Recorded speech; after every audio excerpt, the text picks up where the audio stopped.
The burn scars from the Forsyth Fire in Pine Valley have given way to a new concern, that of flash flooding. But one of the biggest concerns isn't what's going to happen here per se.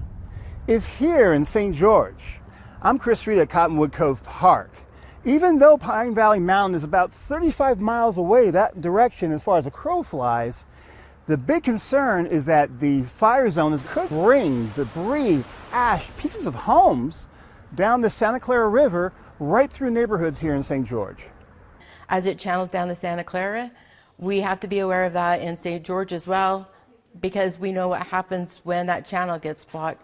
So this is an ongoing story. The Santa Clara River begins in the mountains above Pine Valley, winding its way past Vail and heading south through Gunlock before going through Santa Clara.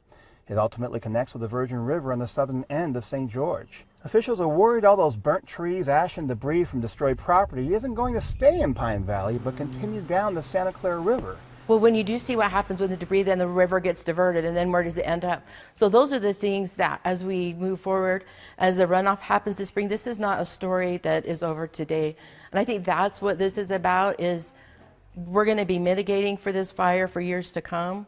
Back in Pine Valley, local volunteer firefighters are working to clear as much debris as they can from possible flood paths from the burn zone and the river. We don't really prepare for flood mitigation.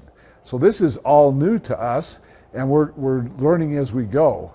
It is a fire department consisting of unpaid volunteers with used equipment. But like the Forsyth Fire itself, they will be the first line of defense protecting the residents downstream.